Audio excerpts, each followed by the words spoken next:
Hello बच्चों, class 12 maths ISC board.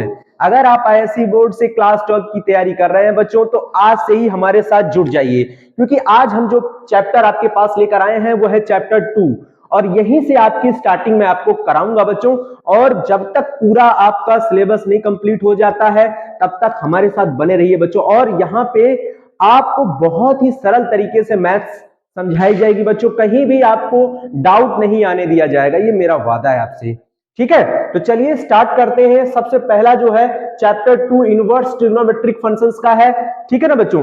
अब आप कहेंगे सर इनवर्स ट्रिग्नोमेट्रिक फंक्शंस के बारे में कुछ बताइए। तो बच्चों जो इनवर्स ट्रिग्नोमेट्रिक फंक्शन होता है वो जो ट्रिग्नोमेट्रिक फंक्शन होता है ना बच्चों, इसमें आप ट्रिग्नोमेट्रिक रेशियोज जानते ही होंगे, sine cos tan cosec sec cot, यानी जो 6 ट्रिग्नोमेट्रिक रेशियोज होते हैं बच्चों, है ना, उनके जो फंक्शंस होते हैं उसमें जब हम इनवर्स में वो चीजें पढ़ते हैं तो जो ट्रिग्नोमेट्रिक फंक्शन होते हैं जैसे साइन, तो साइन का जो डोमेन होता है और जो रेंज होता है बच्चों, इनवर्स में वो चीज क्या हो जाता है, जो उसका रेंज होता है यहाँ इनवर्स में उसका डोमेन बन जाता है, और जो उसका डोमेन होता था यहाँ पे उसकी रेंज बन जाती है। तो यहाँ पे रेंज तो जरूर बनता है बच्चों, लेकिन वो टुकड़ों में आता है, ध्यान रखिएगा।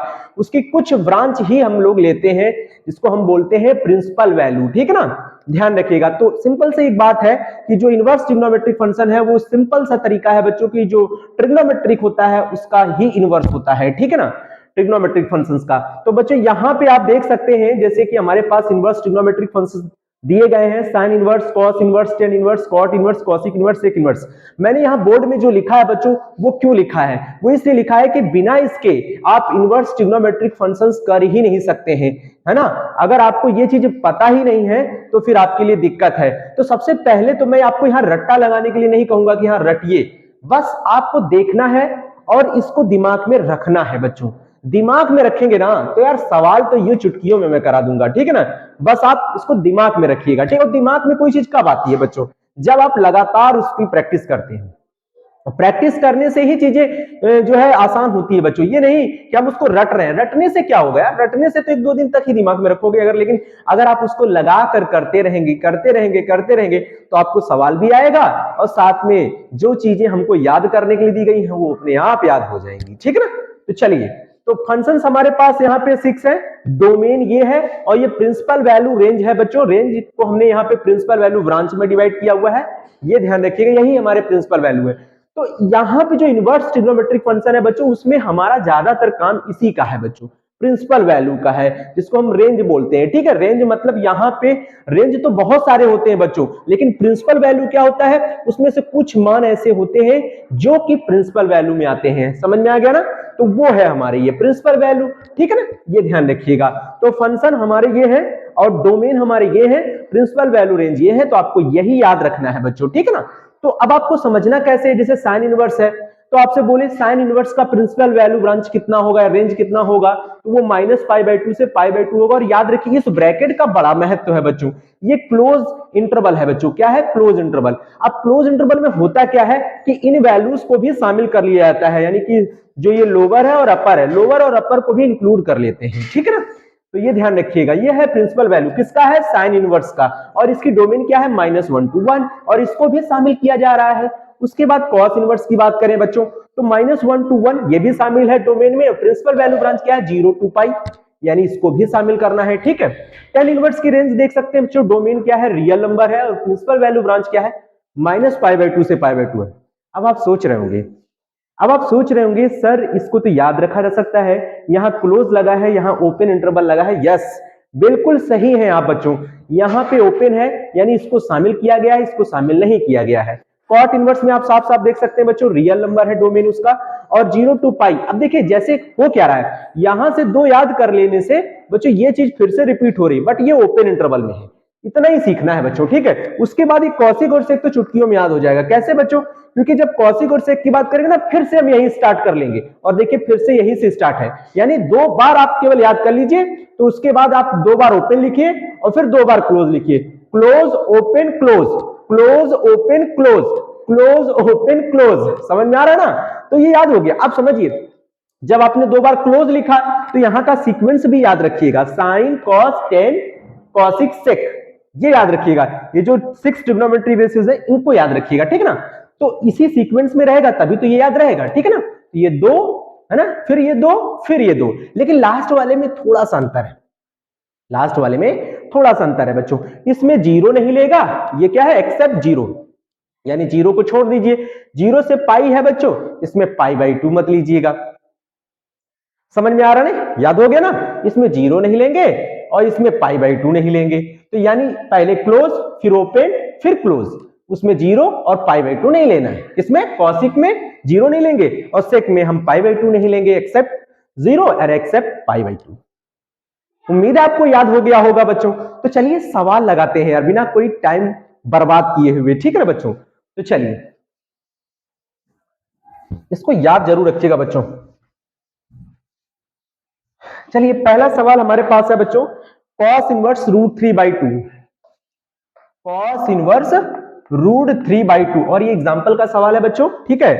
अब cos इनवर्स √3/2 में क्या है, फाइंड द प्रिंसिपल वैल्यू लिखा है। क्या लिखा है, इसकी प्रिंसिपल वैल्यू निकालना है। तो अभी तो मैंने सिखाया है प्रिंसिपल वैल्यू क्या होती है, तो मैं सिंपल तरीके से बता दूं कि cos इनवर्स √3/2 का प्रिंसिपल वैल्यू निकालने के लिए सबसे पहले आपको करना क्या होता है बच्चों, लेट कर लेना। क्या कर लेना है, लेट। क्या लेट करेंगे बच्चों, आप लेट कर लीजिए x, क्या लेट कर लीजिए, x लेट कर लीजिए, थीटा लेट कर लीजिए, y लेट कर लीजिए, वो आप पे डिपेंड करता है ना। समझ में आ गया ना बच्चों।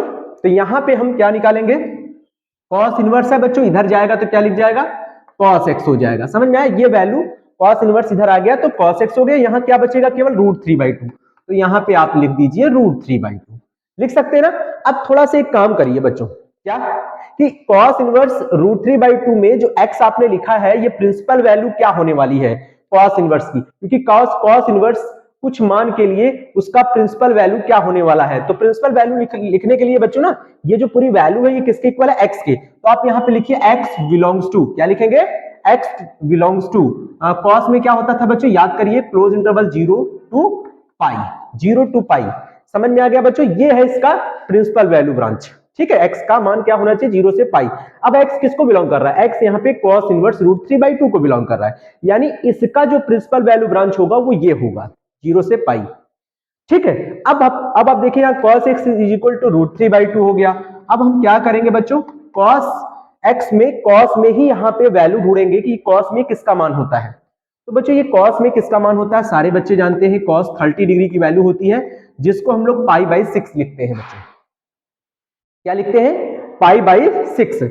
अब बच्चों एक बात बताइए हमको कि चलिए ठीक है, cos x is equal to cos π/6 है, क्या ये π/6 जो है, क्या यह π/6 जो है ना, cos x is equal to cos π/6 जो है, ये π/6 0 से π के बीच में आ रहा है या नहीं आ रहा है, मैं आपको बता दूं। चलिए क्वाड्रेंट पे थोड़ा सा ध्यान देते हैं बच्चों, ठीक है ना। मैं थोड़ा सा क्वाड्रेंट के बारे में आपको बता दूं कि आपका जो रेंज है, प्रिंसिपल वैल्यू ब्रांच है, वो है कितना, 0 से लेकर, सॉरी बच्चों, पाई है, तो ये तो π/2 है, तो 0 से π, यानी ये वाला है पूरा सेक्शन। समझ में आ रहा है बच्चों, वेरी गुड। अब आप बताइए π/6 क्या इसके बीच में कहीं आ रहा है, यस, π/6 का मतलब हो गया 30 डिग्री, ठीक है ना, और 30 डिग्री इसके बीच में है, 0 से 180 के बीच में है कि नहीं, बिल्कुल है। तो इसका मतलब है कि ये प्रिंसिपल वैल्यू ब्रांच में आता है बच्चों। तो देन कुछ नहीं करना है, आपका आंसर है, आपका क्या ये आंसर है बच्चों, कोई दिक्कत नहीं है। समझ में आ गया ना आपको। तो ये ध्यान रखना है कि π/6, अब यहाँ पे लिखना पड़ेगा बच्चों कि जो π/6 है वो बिलोंग कर रहा है 0 से π के बीच में, तो ये इसका प्रिंसिपल वैल्यू ब्रांच हो गया, ठीक है। यानी x की जो वैल्यू आएगी बच्चों वो क्या आएगा, π/6, तो π/6 बिलोंग्स टू क्या हो जाएगा, 0 से π, 0 से π बच्चों, ठीक है ना। ये cos से cos कैंसिल हो गया, x की वैल्यू आ गई π/6 बिलोंग्स टू 0 से π, ठीक है। तो हम यहाँ पे बोल सकते हैं कि भाई प्रिंसिपल वैल्यू ऑफ किसका बच्चों, cos इनवर्स √3/2 इज कितना है, π/6, कितना है बच्चों, π/6, बस यही आपका आंसर है। समझ में आ गया बच्चों। अब समझिए इसमें क्या ऐसी प्रॉब्लम है जो आप नहीं कर सकते। आपको पहली बार में तो केवल ये लिखना है कि भाई इसके लिए हमारा फॉर्मूला क्या था, प्रिंसिपल वैल्यू ब्रांच, वो लिख देना है। उसके बाद आपको cos में ये वैल्यू देखना है, cos से cos ऐसी वैल्यू ढूंढना है बच्चों जो कि जैसे यहाँ cos है तो cos दिखना चाहिए, यहाँ sin है तो यहाँ sin में ढूंढना है, tan है तो यहाँ tan में ढूंढना है। समझ में आ गया ना। और उसके बाद जो वैल्यू आपका यहाँ पे बन रहा है, अब ये भी देख लीजिए कॉस है, ये पॉजिटिव वैल्यू है कॉस। कॉस पॉजिटिव किस में होता है, आपका कॉस पॉजिटिव फर्स्ट में होता है, ठीक है, और फोर्थ में होता है। तो फर्स्ट और फोर्थ में तो आप फोर्थ में तो जाओगे नहीं, फर्स्ट से ही आपको ये वैल्यू मिल जाएगी 0 से पाई के बीच में। तो आप आराम से यहाँ पे सवाल में देख सकते हैं ये π/6 आपका आंसर आ चुका है। Principal value of cos inverse √3/2 is π/6। Next सवाल लेते हैं, फिर आपको ज्यादा समझ में आएगा बच्चों, ठीक है ना।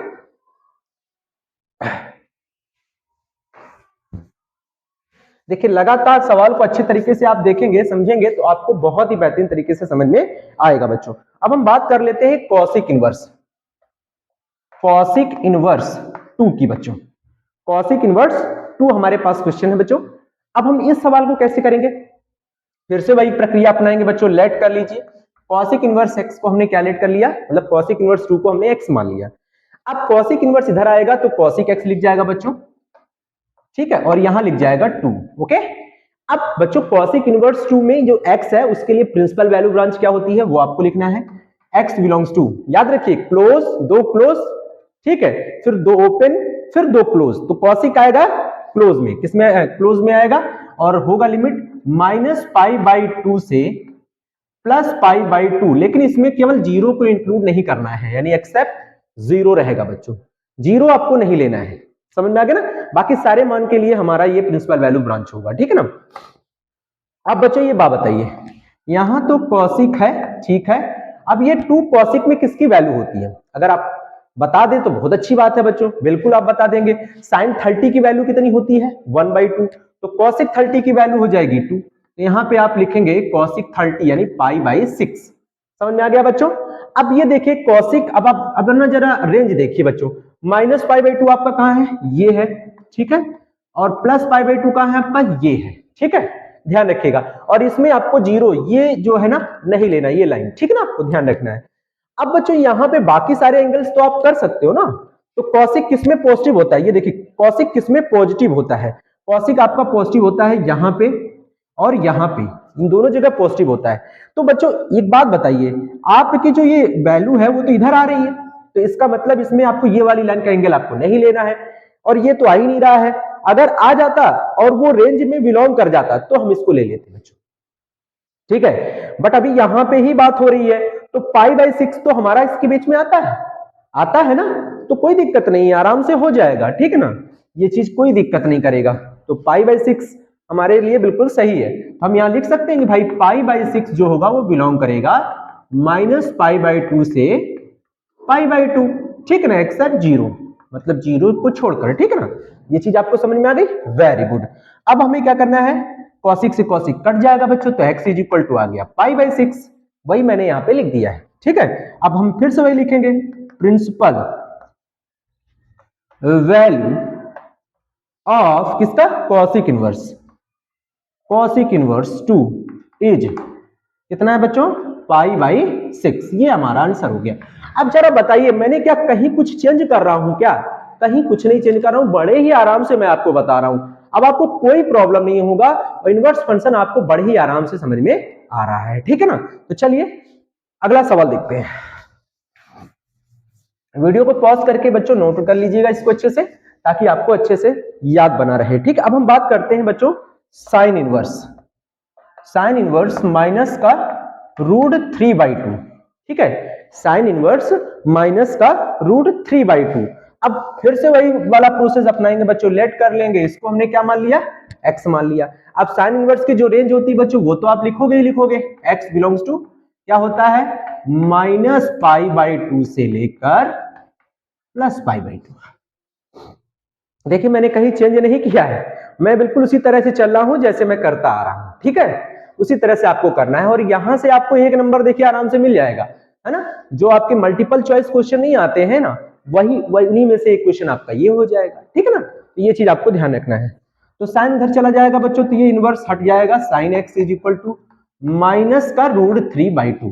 अब बच्चों काम क्या करना है ना, उस पर ध्यान दीजिए, इस माइनस से मतलब नहीं है अभी हमें केवल √3/2 से मतलब है बच्चों। तो बताइए √3/2 साइन में किसका मान होता है, साइन 60 डिग्री का, यानी π/3 का होता है कि नहीं होता है, वेरी गुड। और बच्चों अब चूंकि अगर मान लीजिए आप सोचेंगे कि पाई बाई 3 इसके बिलो, अभी पाई बाई 3 का सवाल ही नहीं उठता बच्चों। क्यों? क्योंकि आगे तो नेगेटिव साइन लगा हुआ है और ये नेगेटिव हटेगा नहीं तो साइन से साइन कटेगा नहीं, और कटेगा नहीं तो एक्स निकलेगा नहीं, और एक्स निकलेगा नहीं तो उसका रेंज हमको पता कैसे चलेगा। समझ में आ रहा है ना आपको? Very good. तो ये है। अब ये देखना बच्चों कि साइन नेगेटिव किस में होता है। जरा क्वाड्रेंट में आ जाते हैं। ये आपका प्लस पाई बाई 2 है बच्चों, ये माइनस पाई बाई 2 है, ठीक है, और ये पाई बाई 3 तो है, लेकिन अभी हमें इससे नहीं मतलब। अभी हम देखेंगे साइन नेगेटिव किस में है। साइन नेगेटिव किस में होता है बच्चों? यहां पे नेगेटिव होता है, ठीक है, और यहां पे नेगेटिव होता है। बात समझ आ रही कि नहीं आ रही है? ठीक है। और माइनस पाई बाई 2 से पाई बाई 2 तो ये है ही, ठीक है, इतना एरिया हमारा पाई माइनस पाई बाई 2 से पाई बाई 2 है, ठीक है। अब हम इस रेंज में आ रहे हैं। एक मेरा ये वाला कॉमन नहीं हो रहा है, लेकिन ये वाला कॉमन हो रहा है। अब बच्चों ये कॉमन तो हो रहा है, लेकिन यहां पे ध्यान देना है कि यहां पे हमको क्या लगा सकते हैं, यहां 0 होता है और 2 पाई भी होता है कि नहीं होता है? तो क्या 2 पाई से इसको करेंगे? अगर हम 2 पाई माइनस पाई बाई 3 करें साइन, तो वो तो नेगेटिव तो दे देगा, लेकिन क्या एंगल इसके बीच में आएगा? नहीं आएगा, नहीं आएगा। आप चाहे तो करके देखिए, लीजिए कर लेता हूं मैं। साइन, देखिए मैंने लिखा 2 पाई माइनस का पाई बाई 3। यहां पे 2 पाई और 2 पाई से जब आप माइनस करोगे तो आप फोर्थ क्वाड्रेंट में आओगे। फोर्थ क्वाड्रेंट में आपका साइन कॉस और सेक क्या होते हैं? पॉजिटिव होते हैं, यानी ये हमारा नेगेटिव होगा। और चूंकि ये वाली लाइन पे हमारा चेंज नहीं होता है ट्रिग्नोमेट्री रेशियो इस लाइन पर, ठीक है, और इस लाइन पर चेंज हो जाता है, तो ये चेंज नहीं होगा, तो साइन 360 माइनस थीटा माइनस का साइन थीटा हो जाएगा। यानी इसको ये लिख सकते हैं, बिल्कुल लिख सकते हैं। अब यहाँ पे क्या चल रहा है आपका? साइन एक्स चल रहा है, ठीक है, तो साइन से साइन तो कट जाएगा, और यहां से एक्स क्या मिलेगा? 3 2 जा 6, 6 में से 1 जाएगा बच्चों 5 पाई बाई 3। लेकिन 5 पाई बाई 3 जो है ना बच्चों, वो इसके रेंज में नहीं आता, तो हम यहाँ पे क्या लिखेंगे? Not belongs to minus pi by 2 से पाई बाई 2। तो ये रेंज में ही नहीं है, तो इसको हम लेंगे ही नहीं। बात समझ में आ गया ना? अब अगला देखिए, फिर से हम लोग वहीं पहुंच जाते हैं। साइन एक्स, देखिए मैं समझाने के लिए बोल रहा हूं, अगर आप चाहो तो ये स्टेप करना ही नहीं है, ये आपको करना ही नहीं है। अगर आप करके दिखाते हैं तो भी कोई गलती नहीं है, लेकिन जब भी कोई एंगल निकलेगा तो आपको ये देखना पड़ेगा कि हम उसके बीच में है या नहीं है। अगर नहीं है तो उसको बाइकाट कर दीजिए, ठीक है। तो साइन एक्स की वैल्यू बच्चों, यहां पर हम फोकस करेंगे साइन एक्स पर, तो फिर से हम इसी जगह पहुंच जाएंगे, और नेगेटिव को हम फिर से देखेंगे कि हमारे पास क्या था? साइन पाई बाई 3 था। अब हम नेगेटिव को क्या लिख सकते हैं बच्चों? तो हम यहां पे ध्यान देंगे कि इसको ऐसे भी तो लिख सकते थे, साइन माइनस का पाई बाई 3। अब आप कहोगे ये कैसे? तो मैं आपको बता दूं बच्चों कि साइन में माइनस थीटा जब होता है ना, तो उसको ये लिख सकते हैं माइनस का साइन थीटा। ये सबसे आसान तरीका है बच्चों। क्यों?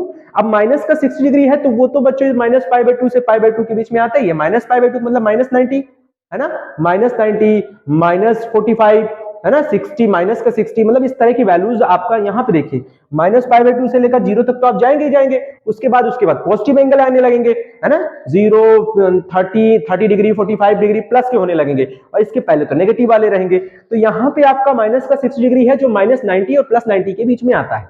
आता है ना? Very good. तो अब हम साइन से साइन को कैंसिल करेंगे, तो एक्स की वैल्यू क्या मिलेगा?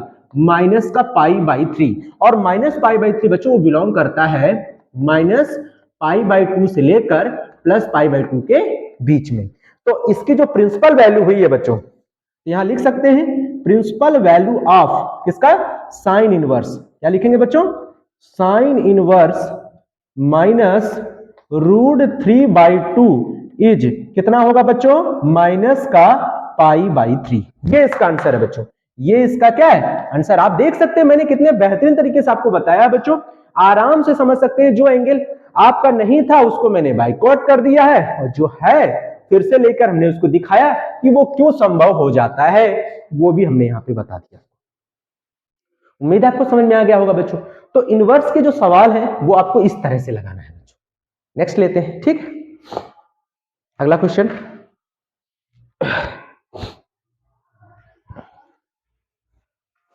देखिए यहां पे बच्चों मैं आपको टाइम पास के लिए नहीं रखा हूं कि मतलब आप टाइम पास हो रहा है आपका यहां पे एक जबरदस्त तरीके से तैयारी हो रही है बच्चों। और देख रहे हैं आपका जो 1 नंबर है ना, वो आपके जेब में रहेगा। कहां रहेगा? जेब में रहेगा, ये ध्यान रखिएगा, ठीक है ना। तो आगे के जो क्वेश्चन है उस पर भी हम लोग फोकस करते हैं बच्चों। जैसे sine inverse, sine 3 pi by क्या है 5 है बच्चों, 3π/5 है। ठीक है बच्चों, इसको देखिए। अब फिर से वही काम, अब आप कहेंगे अभी तो सर एंगल लिख के मतलब वैसी वैल्यू लिख के आ रही थी, अब थोड़ा एंगल वाला पाई के रूप में आ रहा है, तो कोई दिक्कत नहीं है, सवाल को कैसे लगाना है वैसे ही लगाना है, ठीक है ना। तो लेट कर लेना है। देखिए आगे साइन इनवर्स है, तो रेंज हमेशा साइन इनवर्स जो कुछ भी वैल्यू होती है ना उसी का होता है, ठीक है। तो sine inverse sine 3π/5 is equal to हमने क्या मान लिया, x मान लिया, तो साइन इधर शिफ्ट हो जाएगा इनवर्स, तो ये क्या लिख जाएगा, sine x is equal to sine 3π/5।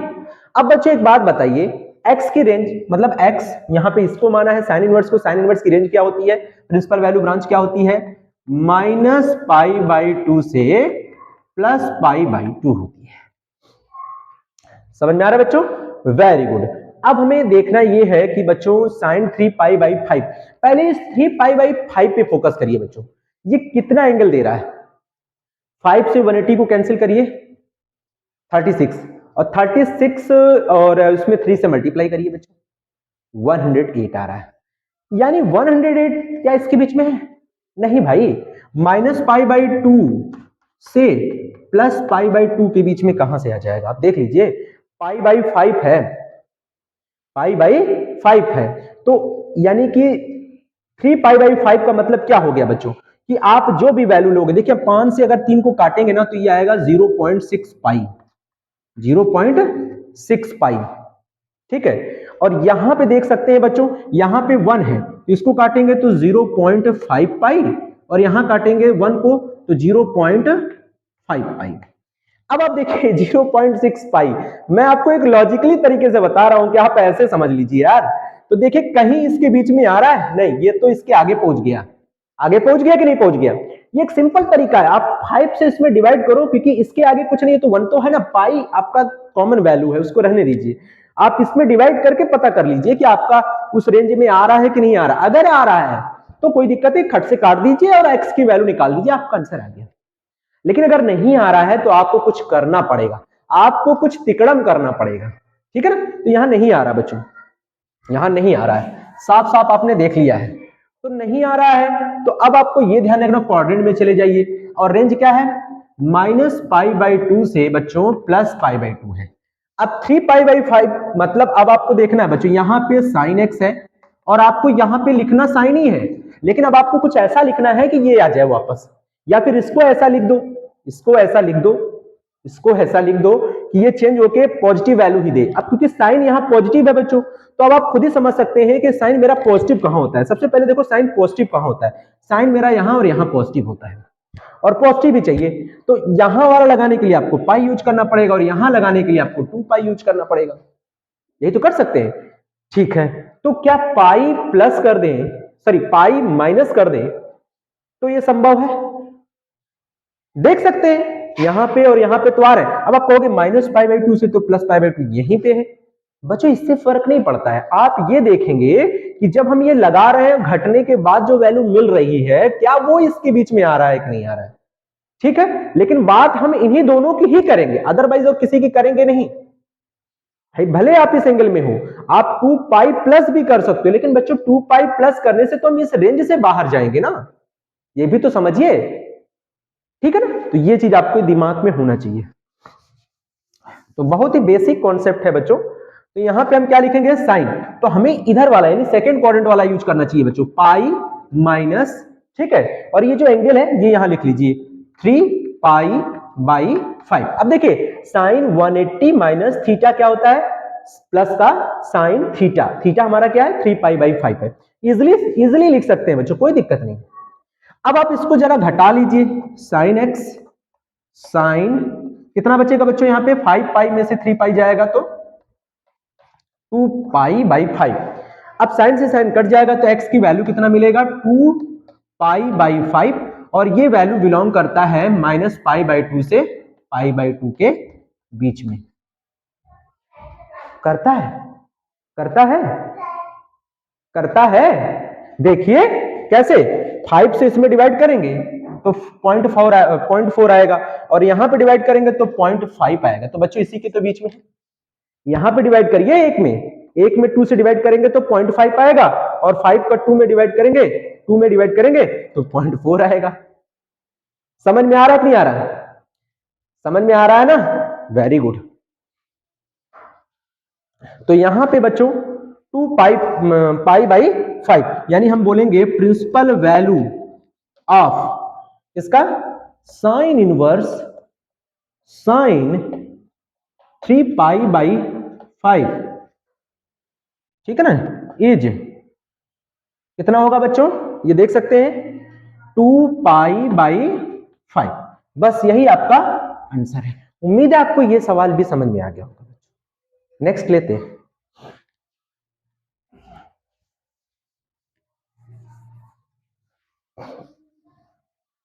Next question लेते हैं बच्चों।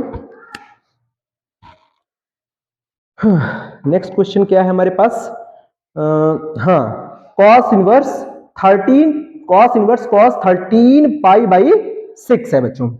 यहां पे अगला क्वेश्चन है कॉस इनवर्स कॉस। आज हम पूरा क्लियर करा देंगे आपका इनवर्स, ये केवल इनवर्स आपको सिखा देंगे, उसके बाद आपको आगे के लिए सवाल भी बताएंगे, ठीक है ना। जो इसमें और भी अच्छे क्वेश्चन है वो हम आपको कराएंगे। तो यहाँ पे हमने आपको बताया ना, आज आप सीख लेंगे तो आपको ये लगेगा कि नहीं आज हमने अच्छा सीखा है, ठीक है ना। तो कॉस इनवर्स कॉस क्या था? 13 पाई बाई 6 था बच्चों, 13 पाई बाई 6 है। अब हमने फिर से भाई देखिए प्रोसेस चेंज नहीं करना है आपको, सब कुछ उसी तरह से लगाना है, एक्स मानना है। अब चूंकि कॉस है तो बच्चों कॉस की रेंज हमको पता होना चाहिए, एक्स बिलोंग्स टू क्या होना चाहिए? 0 पाई, है ना, ये होना चाहिए 0 to पाई। ये हमारा प्रिंसिपल वैल्यू ब्रांच रेंज है, ठीक है ना। अब हमें कॉस उधर शिफ्ट करेंगे तो ये लिख जाएगा cos x is equal to cos 13 pi by 6। अरे बाप रे बाप बच्चों, 0 से पाई और 13 पाई बाई, अभी कॉस काटेंगे तो कट जाएगा, लेकिन एंगल तो इसके बीच में नहीं आ रहा ना 0 से पाई। आप देखिए 6 दूनी 12, 2 पॉइंट समथिंग आ रहा है, 2 पॉइंट मतलब समथिंग पाई, और यहां तो 0 से 1 पाई ही है। अरे भाई 13 पाई में है, 6 से जब डिवाइड करोगे तो 6 2 जा कितना हो गया? 12, है ना। और फिर यहाँ पे 1 बचेगा तो 10 हो जाएगा, 6 1 जा 6, यानी समथिंग आएगा ना यहाँ पे, और ये पाई हो जाएगा। यहाँ पे कुछ समथिंग आके ये पाई हो जाएगा, यानी 2.1 समथिंग पाई।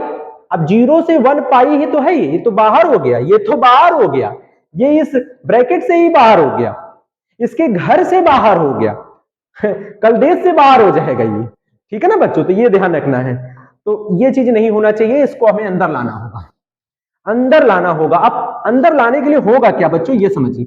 आप यहां लिखिए cos x, और यहां पे cos हमेशा पॉजिटिव ही रहना चाहिए बच्चों, क्योंकि cos पॉजिटिव रहेगा तभी cos से cos कटेगा। तो यहां बिना कहे आप cos तो लिख ही लीजिए, कोई दिक्कत ही नहीं है, ये cos cos हटेगा तभी x निकलेगा। अब ये देखिए कि हम इसमें इस क्वाड्रेंट में देखिए बच्चों, cos किस में हमारा ये पॉजिटिव होता है। पॉजिटिव कहां cos होता है? यहां होता है और यहां होता है, और यहां लगाने के लिए आपको 2 पाई लिखना पड़ेगा। क्या लिखना पड़ेगा? 2 पाई लिखना पड़ेगा। बच्चे एक बात बताइए, आप अगर आप सोच रहे होंगे यार हम 2 पाई और इधर इधर इधर भी जा सकते हैं, इधर भी जा सकते हैं, तो इधर जाने के लिए आप माइनस थीटा लगाओगे, तो 2 पाई माइनस 13 पाई बाई 6 कर सकते हैं कि नहीं कर सकते? 2 पाई माइनस 13 पाई बाई 6 भाई कर सकते हैं कि नहीं कर सकते हैं? वेरी गुड, वेरी गुड भाई। देखिए इसको 2 पाई लिखा, माइनस ये जो थीटा है वो यहां हमने लगा दिया, ठीक है। अब इसको देखिए, अब यहां पे हम इसको पहले सॉल्व कर लेते हैं, उसकी रेंज पता करते हैं कि हम इसके बीच में है या नहीं। अगर है तो इसको एप्लीकेबल करिएगा, नहीं तो रिजेक्ट कर दीजिएगा, ओके ठीक है, वेरी गुड। तो यहां पे आप cos लिखिए, और 6 2 जा 12 में 13 जाएगा। अब देखिए बच्चों 12 में 13 जाएगा, माइनस बचेगा, माइनस का पाई बाई 6, cos में माइनस पाई बाई 6, ठीक है। अब चूंकि cos में माइनस पाई बाई 6, तो आप समझते होंगे ना बच्चों कि cos अगर नेगेटिव है, जैसे यहां लिखा है cos माइनस थीटा, तो आपका लिख क्या जाता है? cos theta. तो ये वैल्यू नेगेटिव है, इसको पॉजिटिव बना सकते हैं, क्योंकि बच्चों ये चीज हमें समझना है कि ये वाला रेंज हम भले यहां 2 पाई माइनस थीटा ले रहे हैं, लेकिन एक्चुअली में हमें लेना क्या है? 0 से पाई के बीच में रहना है, 0 से पाई के बीच में रहना है। तो आपने निकाला कितना? माइनस 30, जो कि cos में माइनस होता ही नहीं है, मतलब ये -30 डिग्री तो 0 और पाई के बीच में आता ही नहीं, तो ये तो गड़बड़ हो गया, ये तो गड़बड़ हो गया। इसका मतलब हमें क्या करना पड़ेगा कि भाई cos x लिखिए, cos में ये वाला रूल लगा दीजिए, तो क्या लिख जाएगा cos पाई बाई 6। अब cos से cos काट दीजिए, तो x की वैल्यू कितना आया पाई बाई 6, और पाई बाई 6 तो बिलोंग करता है ना बच्चों 0 और पाई के बीच में, करता है कि नहीं करता है? Very good. तो यहां पे हम लिख सकते हैं कि भाई प्रिंसिपल वैल्यू ऑफ किसका cos inverse cos 13 pi by 6 की जो वैल्यू होगी बच्चों इज कितना होगा पाई बाई 6 होगा। ये इसका आंसर है। अब आप सोच रहे होंगे कि सर ये इसका एक कोई और मेथड है। बिल्कुल है बच्चों, आप तो पहले ये नोट कर लीजिएगा, ठीक है, और रेंज को हमेशा अपने दिमाग में रखिएगा, तभी आप सवाल को लगा सकते हैं। अब दूसरा तरीका सीखिए बच्चों, 13 पाई बाई 6 है और आपकी जो रेंज है वो 0 से क्या है बच्चों पाई है। पहली बात तो ये दिमाग में रखो, 13 पाई बाई 6 है। अब तुम्हें ये ध्यान रखना है cos कहां पॉजिटिव होता है, यहां और यहां, ठीक है ना बच्चों। तो cos 13 पाई बाई 6 को हम क्या लिख सकते हैं, इसको बच्चों हम इस तरह से लिख सकते हैं 2 पाई प्लस पाई बाई 6। अभी हमने कुछ किया ही नहीं है, हमने केवल और केवल इस वाले को चेंज किया है, यानी 13 पाई बाई 6 को हमने ऐसा लिख दिया है। भाई ये देखे ना, ये 2 पाई यहां प्लस करोगे तब भी तो आपका क्या रहेगा पॉजिटिव रहेगा, भले 0 और पाई के बीच में है, लेकिन इजीली आप देखिए कितनी आसानी से आप कर सकते हो। केवल और केवल मैंने इसको ब्रेक कर दिया, इसको ऐसा ब्रेक किया है, देखिए आराम से मिल गया। ये देखिए 2 पाई प्लस पाई बाई 6। अब cos से cos ऐसे काट दोगे क्या, नहीं। अब देखिए cos x लिखोगे, cos 3, अभी केवल इसी को तो चेंज किया है, अभी रूल लगाएंगे हम cos 360 प्लस थीटा, इसमें आ गया फर्स्ट में cos पॉजिटिव होता है और एंगल क्या है पाई बाई 6 है, तो cos से cos कट गया, x is equal to pi by 6, और पाई बाई 6 क्या करता है 0 और पाई के बीच में बिलोंग करता है।